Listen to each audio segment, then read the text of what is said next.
नमस्कार दोस्तों, आज मैं आपको एक सच्ची घटना सुना रहा हूँ जिसका शीर्षक है कर्मों का खेल। एक गांव था जिसमें सूर्य नाम का एक कुम्हार रहता था। उसके पास 3-4 गधे थे। उन पर बर्तन बनाने वाली मिट्टी लेकर आता था और उसके छोटे बहन भाई व माँ उनके बर्तन बनाकर बेचकर गुजारा थे। जो थोड़ा बहुत पैसा मिलता वे उसी से निर्वाह करते थे। परंतु सूरज हमेशा अपनी किस्मत को कोसता रहता था और वो कहता था कि भगवान ने मेरी किस्मत इतनी गंदी क्यों बनाई है कि लोग सब खुश हैं। वो आसपास जिनको भी देखता वो सब ठाठ बाट से रहते, लेकिन सूरज को हमेशा अपनी कमी अखरती रहती थी। उसकी माँ उसको समझाने की बड़ी कोशिश करती, बेटा जो भगवान ने दिया है ना उसको बड़ा खुश होकर स्वीकार करो और उसी में अपना गुजारा करो। सारे कर रहे हैं, तू क्यों परेशान रहता है। सूरज कोई प्रवचनों से कोई लगाव नहीं था और उसको तो बड़े ठाठ बाट की जिंदगी चाहिए थी। कुछ दिन बीते।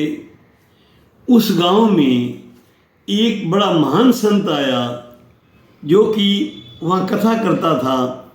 1 घंटा कथा करता था और 1 घंटा ग्रामीणों को देता था, अपनी मुश्किलें बताओ और मैं उनका समाधान करूँगा।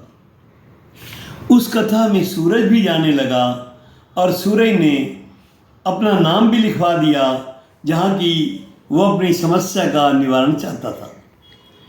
3-4 दिन बाद सन्यासी ने सूरज को नंबर दे दिया कि कल तूने भी अपनी समस्या का बताना है। सूरज कथा के बाद अंदर गया और प्रणाम करके संत जी को उसके सामने बैठ गया और उसने अपनी समस्या बताई कि मेरी गरीबी का कारण क्या है, क्या मेरी सारी उम्र ऐसे ही घुट घुट के जीना पड़ेगा। सन्यासी ने 2 मिनट के लिए आंखें बंद की और बंद करने के बाद उसने आंखें खोल कर कहा, बेटा तू पिछले जन्म में मुंबई में बहुत बड़ा सेठ था।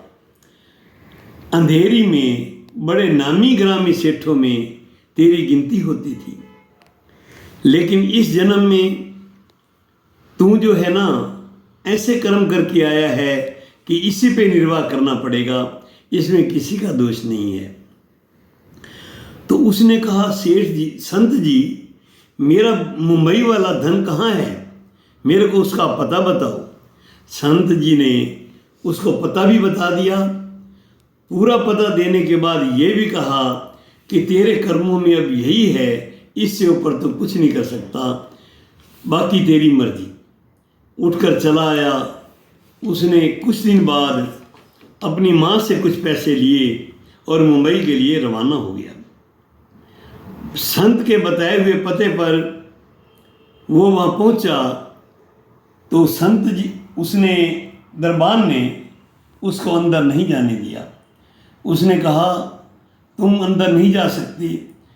उसने कहा, मेरे को बड़ा ज़रूरी काम है। बोला, कितना ही ज़रूरी काम हो भाई, लेकिन एक बात उसने बता दी कि सेठ के आने का वक्त हो गया है। कुछ देर बाद सेठ आया। उसने दरबान ने दरवाज़ा खोला तो कार के साथ साथ सूरज भी अंदर चला गया। दरबान ने इशारे से उसे रोक लिया। वह रुक गया और गाड़ी में सेठ के पास जाकर वो कहता है कि ये आपसे मिलना चाहता है। सेठ ने इशारे से उसे बुला लिया और कहा, कहो तुम्हारी क्या समस्या है।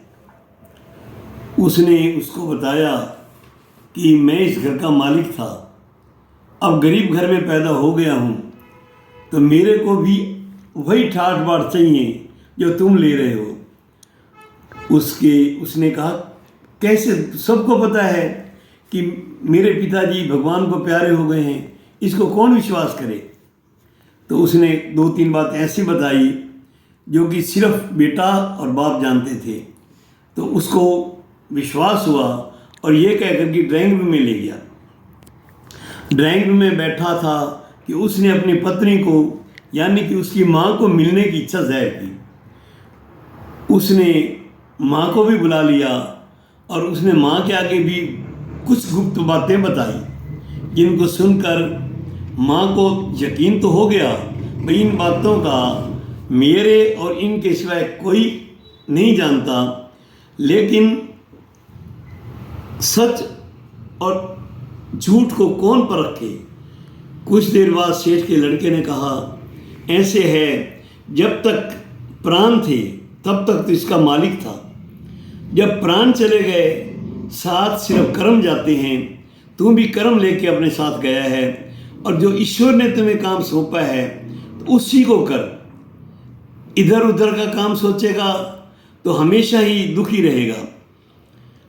एक बात सोच कि तेरे उम्र तेरे पोतों से भी बहुत छोटी है और तेरी माँ की उम्र इतनी है कि तेरे से बड़े उसके पोते हैं। तो तू कैसे सोचेगा कि मैं इस घर का मालिक हूँ। अब जो कुदरत को और भगवान को झूठा मत बना। उसने सेठ जी अंदर गए और उसने कुछ धन उसको दिया और ये कहा कि तुम उसी काम को बढ़ा जो ईश्वर ने तेरे को सौंपा है और अगले जन्म इतने अच्छे कर्म कर इस जन्म कि अगला जन्म तेरे को इससे भी अच्छा मिले। यहाँ मुंबई में तेरे को अच्छा कर्म इसलिए मिला था कि उसने पिछले जन्म तूने बहुत अच्छे कर्म किए थे और अब भी इतने अच्छे कर्म कर कि इससे भी अच्छी जगह जा।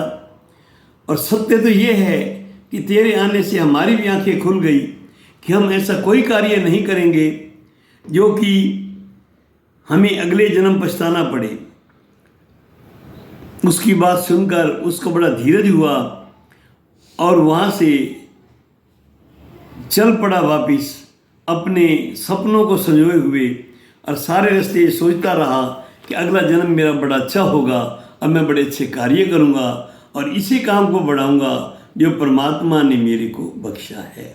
जय श्री राम।